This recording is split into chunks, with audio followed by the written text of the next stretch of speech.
নির্বাচন প্রশ্নে বাংলাদেশের প্রধান দুটি দল বিএনপি এবং জামাতের দৃষ্টিভঙ্গি ভিন্ন। বিএনপি মনে করে দ্রুত নির্বাচন হওয়া দরকার, আর জামাত মনে করে যে একটু যদি দেরিতে নির্বাচনটা হয় সমস্যা নেই, সংস্কারটা খুব জরুরি। বিএনপিও সংস্কারের কথা বলে, কিন্তু তারা ন্যূনতম সংস্কার এবং সংস্কার নিয়ে যাতে দেরি না হয় সেই বিষয়ে তারা ঐকমত্য। এছাড়াও কিছু মতপার্থক্য আছে, যেমন স্থানীয় সরকার নির্বাচন জামাত মনে করে জাতীয় নির্বাচনের আগে হওয়া উচিত, বিএনপি মনে করে পরে হওয়া উচিত। তো যাই হোক, এখন বিষয়টা দাঁড়াচ্ছে এই যে নির্বাচনটা কি আসলে শুধু বিএনপি জামাত তাদেরই দরকার, নাকি দেশের মানুষের জন্য দরকার, দেশের সাধারণ ভোটারদের জন্য দরকার, সেটিও খুব বিবেচনা করা দরকার। আর সবচেয়ে বড় কথা হলো যে একটি রাজনৈতিক পট পরিবর্তন হয়েছে 5ই আগস্ট। রাজনৈতিক পট পরিবর্তনের পর মানুষের মধ্যে একটি আকাঙ্ক্ষা দাঁড়িয়েছে যে নতুন একটি স্বপ্ন, নতুন একটি বাস্তবতা, নতুন একটি বাংলাদেশ তারা গড়বে। এখন সেই গড়াটা কিভাবে হবে? সংস্কার একটা বিষয়, কিন্তু সংস্কারটা সবাই বলছেন যে এটা চলমান। সংস্কারের অনেক বিষয়গুলো আছে যেটা পরবর্তীতে নির্বাচিত সরকার বাস্তবায়ন করবে। সবচেয়ে বড় কথা হলো যে নির্বাচন যদি প্রলম্বিত হয় কোনো কারণে, তাহলে কি হবে? তাহলে যেটা হবে যে যাদের বিরুদ্ধে লড়াই করে এই শেখ হাসিনার পতন, সেই শক্তিটা কিন্তু আস্তে আস্তে মাথা চাড়া দেবে। কিভাবে দেবে?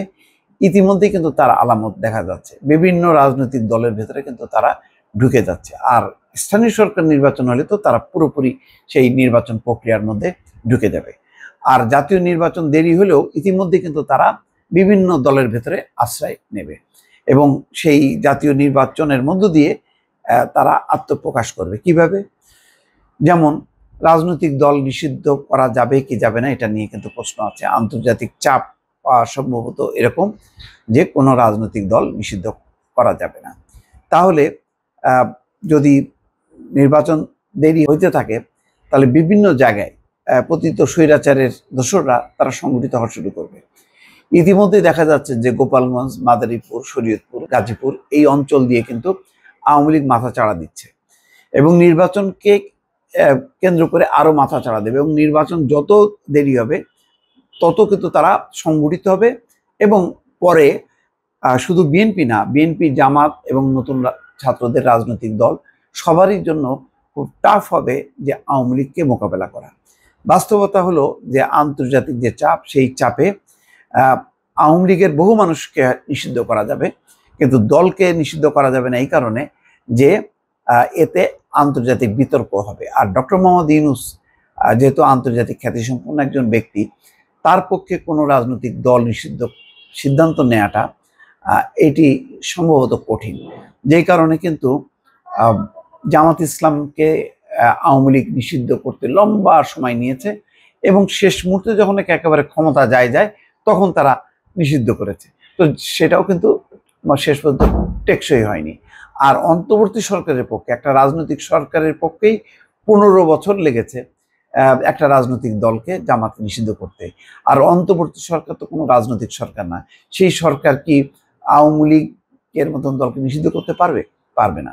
কিন্তু কি হবে যদি নিষিদ্ধ না হয় আর নির্বাচন যদি প্রলম্বিত হয়, তাহলে ধীরে ধীরে কিন্তু তারা শক্তি বাড়াবে এবং তারা খুব দ্রুতই তাদের একটা অবস্থান পাকাপোক্ত করে ফেলবে। দেখেন, এরশাদ পতনের পরপরই কিন্তু নির্বাচন হয়েছিল।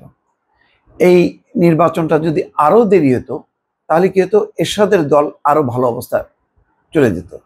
তারপরেও দেখেন, পতনের পরও যে নির্বাচন হয়েছিল সেখানে তারা 35টি আসন পেয়েছিল এবং সবাই তাজ্জব বনে গিয়েছিল যে এইরকম গণ অভ্যুত্থান, গণ আন্দোলনের মধ্য দিয়ে জাতীয় পার্টির পতনের পর তারা কিভাবে আসন পেল এই কারণে যে মানে ফ্যাসিজম বা ফ্যাসিস্টদেরও সমর্থকরা থাকে, তারা এটার পক্ষে অনেক রকম যুক্তি দাঁড় করায়। তো জাতীয় পার্টি যদি যুক্তি দাঁড় করাতে পারে, সেখানে আওয়ামী লীগ কেন পারবে না? তারাও পারবে। তাদের একটা ভোট ব্যাংক আছে এবং সবাই জানে যে বাংলাদেশের রাজনীতিতে যদি মানে ভোটের হিসাব করা হয়, তাহলে বিএনপির পরেই আওয়ামী লীগ। যতই তারা কমুক না কেন, এখনো পর্যন্ত তাদের যে অবস্থান, সেই অবস্থানে যদি একটা নিরপেক্ষ ভোট হয়, সেই ভোটে তারা অনেকের চেয়ে ভালো করতে পারবে। জামাতের থেকেও ভালো করতে পারবে কিনা জানি না, কিন্তু তারা ভালো অবস্থানে যায়। এবং সেই অবস্থায় যদি আওয়ামী লীগ যদি নিষিদ্ধ যদি না হয়, আওয়ামী লীগ যদি নির্বাচন বর্জন না করে অংশ নেয়, সেই পরিস্থিতি যদি থাকে, তাহলে বলা যায় যে, এবং নির্বাচন যদি প্রলম্বিত হয়, তাহলে কম্পিটিশন করেই কিন্তু আওয়ামী লীগ বিরোধী দলের আসনে চলে আসবে। এবং সেটা কেন হবে? যদি নির্বাচন প্রলম্বিত হয়। সুতরাং নির্বাচনটা যত দ্রুত হবে, বিএনপি বলে না যে, তারা বিস্তারিত ব্যাখ্যা না করলেও বলে যে অনেকগুলো সংকট থেকে মুক্তি পাওয়ার জন্যই দ্রুত নির্বাচন দরকার। দ্রুত নির্বাচন না হলে স্বৈরাচারের হাসিনার দল, পতিত সরকার, তারা কিন্তু বিভিন্ন জায়গায় সংগঠিত হচ্ছে, তাদের প্রচুর অর্থ আছে, সেই অর্থের একটা প্রভাব থাকবে সমাজে, সেই প্রভাবে তারা কিন্তু আস্তে আস্তে মাথাচাড়া দিতে থাকবে। তখন তাদেরকে মোকাবেলা করা ভোটের মাধ্যমে যথেষ্ট কঠিন হবে। সুতরাং অনেকগুলো বিবেচনায় এই দ্রুত নির্বাচনটা হওয়া দরকার। আন্তর্জাতিক একটি বিষয় আছে, পশ্চিমা দেশগুলো সবসময় নির্বাচিত সরকারকে প্রেফার করে। ট্রাম্প ইতিমধ্যে বলেছে যে বাংলাদেশে এখন কোনো সরকার নেই এবং বিশৃঙ্খলা আছে, সেটা তার নির্বাচনের আগে বলেছে। তো এই বলার পেছনে একটা ভিত্তি আছে এবং বাস্তবতা তাই। এবং ভারত কি বলছে? যে নির্বাচিত সরকার আসলে সম্পর্ক ভালো হবে এবং আবার নতুন করে যাত্রা শুরু হবে।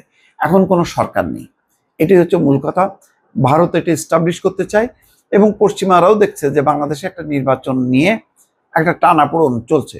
সুতরাং তারা মনে করতে পারে যে সংস্কারের নামে কতদিন সংস্কার, নির্বাচিত গভর্নমেন্ট কোথায়, আমরা কার সাথে আমরা দ্বিপাক্ষিক বাণিজ্যিক অর্থনৈতিক নানান চুক্তি করব। তো সেখানেও একটা আন্তর্জাতিক অঙ্গনেও প্রশ্ন উঠবে যে বাংলাদেশে কেন নির্বাচন হচ্ছে না। ফলে নানা দিক থেকে এই দ্রুত নির্বাচনটা খুবই দরকার। আবার অন্য দিক থেকে চিন্তা করেন যে যেহেতু পলিটিক্যাল গভর্নমেন্ট না ডক্টর ইউনূসের, সুতরাং আইন শৃঙ্খলা অনেক কিছু উপরে কিন্তু বস্তুত তাদের কোনো নিয়ন্ত্রণ নেই, সিন্ডিকেট ভাঙা সম্ভব নয়। আজকে যে ডিসিদের সম্মেলন হয়েছে, সেই ডিসিদের বলেছে যে রাজনৈতিক স্থিতিশীলতা বা সরকারি স্থিতিশীলতার জন্য পূর্ব শর্ত হচ্ছে আইন শৃঙ্খলা পরিস্থিতির নিয়ন্ত্রণ। আইন শৃঙ্খলার বিষয়টি হচ্ছে সম্পূর্ণ রাজনৈতিক, অর্থাৎ যদি যেই রাজনৈতিক দল ক্ষমতায় থাকে তার একটা কাঠামো থাকে গ্রামগঞ্জ পর্যন্ত, তারা প্রশাসন সবাই মিলেমিশে আইন শৃঙ্খলা পরিস্থিতিটা কন্ট্রোল করে। কিন্তু এখন কন্ট্রোল করা সম্ভব হচ্ছে? যে যার মতন করে থানা দখল করতেছে, থানার সামনে অবস্থান করতেছে। আজকে সিএনজি আলারা বসে গেল, অচল অবস্থা। পলিটিক্যাল গভর্নমেন্ট হলে কিন্তু তার প্রত্যেকটা শ্রমিক উইং থাকবে, নানান রকম উইং থাকবে, সেই উইং দিয়ে কিন্তু সে মোকাবেলা করবে, হুট করে কিন্তু কেউ বসে যেতে পারবে না। এবং আওয়ামী লীগ কিন্তু গত 15 বছরে এই কাজটি করেছে, তাদের নানা উইংগুলো দিয়ে এই বিক্ষোভগুলো মোকাবেলা করেছে। কিন্তু ইউনূস সরকারের তো কোনো উইং নেই, সে তো আর পলিটিক্যাল পার্টি না, তার জন্য তো বিএনপি বা জামাত অন্যরা কেউ মাঠে নামবেন। এবং তাই হচ্ছে, যেখানে সেখানে বিভিন্ন উৎসব বন্ধ হচ্ছে, মাজারে হামলা হচ্ছে, লোকাল পর্যায়ে নানা রকম অশান্তি হচ্ছে, তৌহিদি জনতার নামে অশান্তি হচ্ছে।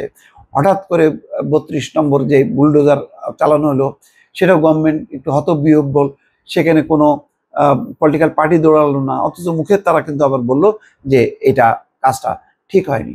তো এইসব পরিস্থিতি একটা পলিটিক্যাল গভর্নমেন্ট যেভাবে সামাল দিতে পারে, নন পলিটিক্যাল গভর্নমেন্টের পক্ষে সম্ভব না। ফলে দিনকে দিন কি হচ্ছে, ডক্টর ইউনূসের জনপ্রিয়তাটা নষ্ট হচ্ছে।